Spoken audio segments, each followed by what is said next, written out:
కౌశిక్ రెడ్డిపై దాడి సభ్య సమాజానికి సిగ్గుచేటు అన్నారు బీఆర్ఎస్ రాష్ట్ర ప్రధాన కార్యదర్శి జీవన్ రెడ్డి. కాంగ్రెస్ బీజేపీ కుమ్మక్కు రాజకీయాలతో బీఆర్ఎస్ ని అణచివేయలేరని చెప్పారు.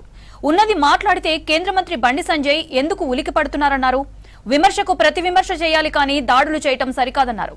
సీఎం రేవంత్ రెడ్డి బండి సంజయ్ కుమ్మక్కై రాష్ట్రంలో గన్ కల్చర్ తెచ్చారని ఆరోపించారు. అమిత్ షా ఉగ్రవాదాన్ని అణచివేశామని చెప్తుంటే కరీంనగర్లో బండి సంజయ్ ఉగ్రవాదాన్ని ప్రోత్సహిస్తున్నారని తెలిపారు జీవన్ రెడ్డి. కేంద్ర హోంశాఖ సహాయ శాఖ మంత్రులు బీఆర్ఎస్ పార్టీ కార్యనిర్వాహక అధ్యక్షులు కేటీఆర్ గారిపై అసందర్భంగా వాళ్ళు ఏదైతుందో మీరు విమర్శ అనేది సభ్య సమాజం దాన్ని ఆకట్టుకునే విధంగా ఉండాలి. ప్రెస్ కాన్ఫరెన్స్ అంతా అయిపోయిన తర్వాత ఇట్లే పాత్రికేయ సోదరులు ఇలా బండి సంజయ్ గారు ఏదో కామెంట్ చేసిందని చెప్పని కేటీఆర్ గారిని అడిగారు. అడిగితే కేటీఆర్ గారు ఇంటరాక్టివ్ ఏదైతున్నదో బండి సంజయ్ గారికి రేవంత్ రెడ్డి గారి మీద మాట్లాడే ధైర్యం అయితే లేదు.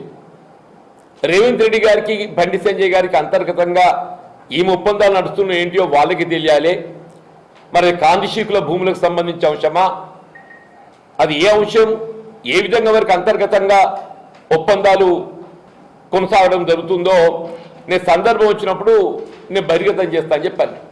దానికి బండి సంజయ్ గారు ఏదైతుందో ఉన్నది మాట్లాడితే ఉలికి పడ్డట్టు ఏదైతుందో ఆయుధం ఆయన దొంగతనం బయట పెట్టినట్టు, కానీ అంటే అసలు ఆయన మాట్లాడే భాష మేము మాట్లాడాలంటే కూడా మాకు మనసు రావటం లేదని చెప్పంటాను. నేను ఆయన డ్రగ్స్ తీసుకొని మాట్లాడుతుండా లేక ఏదైతుందో అంటే మానవత్వం ఉన్నటువంటి ఒక ఏ మనిషి కూడా మాట్లాడాయని చెప్పి అంటాను.